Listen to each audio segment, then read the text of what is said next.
Bon, je vous laisse digérer tranquillement le fait que vos ancêtres n'étaient pas gaulois, mais il y a encore plus grave. Il y a encore plus grave. Ah, le temps passe vite. Oh là là. C'est que tous les pharaons qu'on vous a appris à l'école étaient également noirs, jusqu'à très très tard en fait. Toute la civilisation pharaonique. Donc là, on est en moins 2570. C'est le roi de la 3e dynastie. Donc voilà. On voit ici de profil. Donc il y a des caractéristiques morphologiques. Bon, j'ai pas le temps de rentrer dans les détails. Et vous remarquez que son nez est complètement éclaté. Voilà. Donc ça c'est son gouverneur. C'est celui qui a battu la fameuse pyramide de Saqqara, moins 2600 avant Jésus-Christ. Donc on voit également qu'il a le nez cassé et une coiffe tout à fait occidentale. Donc ça c'est 2700 également avant Jésus-Christ. Ça c'est le dernier souverain de la 3e dynastie. Donc on voit un profil également typiquement européen que vous pouvez voir évidemment. C'est assez flagrant avec une coiffe tout à fait alsacienne, donc typique justement du sud de l'Égypte. Donc voilà, vous remarquez qu'il a également le nez cassé. Hein. Voilà, ça enfin c'est un petit peu plus tard. Donc c'est Ramsès III, c'est le plus connu, qu'on vous présente souvent à l'école, mais on vous présente pas cette version-là à l'école. Hein. On vous le montre sur un hiéroglyphe. Donc également un profil tout à fait négroïde, comme on dit, et à qui on a également cassé le nez. Par contre, ce qui est marrant, c'est que j'ai mis la source de Wikipédia, parce que Wikipédia, malgré qu'ils utilisent un langage, comme vous pouvez le voir, extrêmement évolué, hein, l'analyse génétique montre que Ramsès III est l'homme E, probablement père et fils, et qu'ils appartiennent tous deux à l'aplogroupe du chromosome YE1B1A13, et que l'on trouve principalement en Afrique subsaharienne. Voilà. Vous avez bien mélangé le tout, mais bon, il est d'Afrique noire, hein, mais il faut pas le dire comme ça. Donc voilà, donc là on est quand même en 1186 avant Jésus-Christ. Donc là c'est les Égyptiens tels qu'ils se représentent, c'est également dans la tombe de Ramsès III que vous pouvez visiter en allant dans la vallée des rois. Donc 1200 avant Jésus-Christ montre que les Égyptiens, voilà, ça c'est l'Égyptien, ça veut dire Égyptien, et qui se représente comme ça ici, hop. Voilà, l'Égyptien vu par lui-même, donc voilà, ça c'est 1200 avant Jésus-Christ. Donc imaginez un petit peu. Donc voilà. Et certains scientifiques déjà un peu plus tôt, et c'est les découvertes qu'a fait Cheikh Anta Diop, c'est-à-dire que lui il a même découvert que bien avant les découvertes qu'on a fait par la science, des explorateurs au moment des invasions de Napoléon ou des Anglais ou des Allemands qui étaient allés en Égypte avaient découvert que les pharaons étaient noirs, mais que personne ne voulait en parler. Donc lui, c'est Lepsius, c'est le fondateur de l'égyptologie en Allemagne, et il dit, voilà, tout simplement, bon, c'est une citation de son livre, que vous pouvez trouver sur Internet, là où on s'attendait à voir un Égyptien, bizarre, on trouve un nègre authentique, tout à fait original. Donc ça, bon, j'ai pas le temps, c'est une icône byzantine du XIe siècle qui montre le roi Salomon allant visiter le pharaon noir, qui est très caractéristique.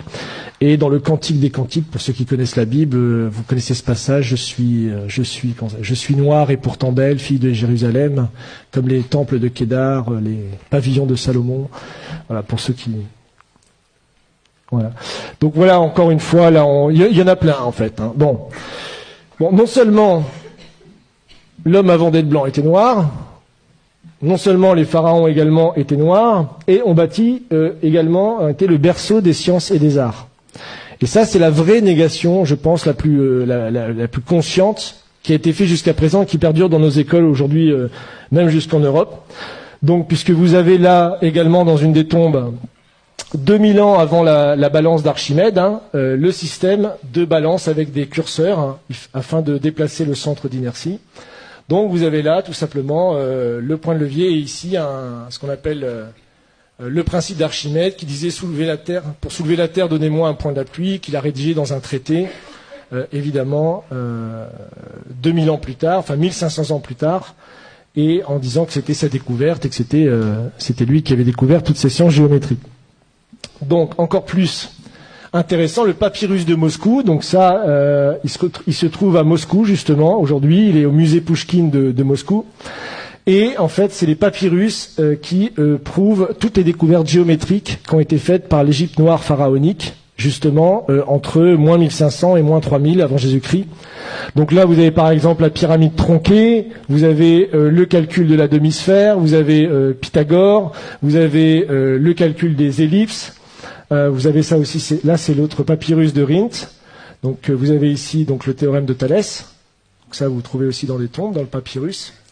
Donc ici, et Thalès lui-même a avoué qu'il avait fait sa découverte en Égypte. Qu'il avait lui-même fait sa découverte en Égypte. Mais il n'a pas dit que c'était les prêtres égyptiens qui lui avaient enseigné justement cette chose-là. Donc ils se sont tout accaparés. Donc là, ils ont même été jusqu'à calculer des coniques. On retrouve des études de coniques. Bon, ça c'est pour les matheux, qui sont soi-disant attribuées beaucoup plus tard, plus de 3000 ans plus tard. Le calcul de l'ellipse, de la demi-sphère, toutes ces choses-là ont été découvertes déjà avant moins 2000 par les Égyptiens à l'époque. Donc, encore plus fou, c'est que les pyramides ont été faites, elles, encore plus tôt. Donc c'est 2600 pour la pyramide, je crois que j'ai les dates ici. J'ai encore un peu de temps. Non. Donc ça c'est la pyramide de Khéops qui a été faite en 2500 avant Jésus-Christ. Donc il nécessite des niveaux de science extrêmement aboutis, puisque la base de la pyramide est horizontale à 20 mm près. Vous imaginez déjà les calculs qu'il fallait faire. Et pour obtenir un carré parfait de la pyramide, c'est seulement 0,05% d'erreurs qui ont été faites. Aujourd'hui encore, moi j'ai lu des thèses qui datent de 1970, qui vous prouvent qu'il est impossible que les Égyptiens aient construit les pyramides.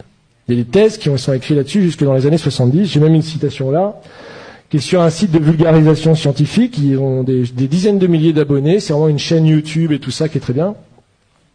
Et vous pouvez lire que, sachant que les mathématiques, la géométrie et autres sciences nécessaires à de tels résultats n'existaient pas dans l'Égypte ancienne, en tout cas pas sous une forme élaborée, Pythagore évidemment ne naîtra que 1000 ans plus tard, comment les Égyptiens sont-ils parvenus à un tel degré de perfection? Pas de révélation évidemment dans ce site, mais rassurez-vous, les égyptologues continuent de chercher.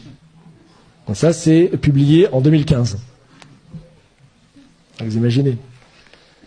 Donc ça, c'est pour vous montrer les dates justement des grands découvreurs qu'on apprend à l'école. Donc le théorème de Pythagore, Thalès, le théorème de Thalès, évidemment, puis d'autres scientifiques qui ont travaillé sur les coniques ou Archimède. Donc voilà. Enfin, pour finir, ça c'est une image peinte du Sphinx à l'époque de Napoléon, par quelqu'un qui s'appelle Vivant Denon, et donc qui est assez caractéristique, comme vous pouvez le voir, de la race négroïde des Égyptiens. Donc ça, c'était publié à l'époque, et lui-même disait, je vous cite, « Je n'eus que le temps d'observer le Sphinx, qui mérite d'être dessiné avec le soin le plus scrupuleux, et qui ne l'a jamais été de cette manière. Quoique ses proportions soient colossales, les contours qui en sont conservés sont aussi souples que purs.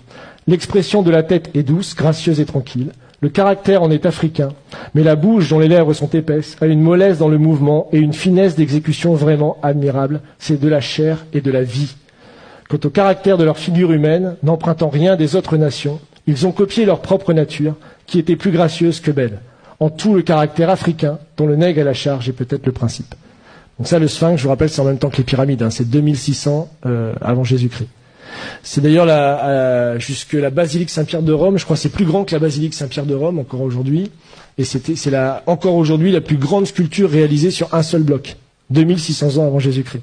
Donc c'est encore une prouesse scientifique qu'on ne sait pas expliquer aujourd'hui. Donc voilà, et pour finir, puisque le temps presse, ça c'est un proche également de Napoléon, donc qui a été avec lui dans les voyages en Égypte, et qui fait cette citation sur laquelle je terminerai pour vous laisser réfléchir à tout ce que je viens de vous dire. Donc il parle justement des Égyptiens. Tous ont le visage bouffi, l'œil gonflé, le nez écrasé, la lèvre grosse, en un mot un vrai visage de mulâtre. J'étais tenté de l'attribuer au climat lorsqu'ayant été visiter le Sphinx, son aspect me donna le mot de l'énigme. En voyant cette tête caractéristique du nègre dans tous ses traits, je me rappelais ce passage remarquable d'Hérodote où il dit « Pour moi, j'estime que les Colches sont une colonie des Égyptiens, parce que comme eux, ils ont la peau noire et les cheveux crépus. » C'est-à-dire que les anciens Égyptiens étaient de vrais nègres. Mais en revenant à l'Égypte, le fait qu'elle rend à l'histoire offre bien des réflexions à la philosophie.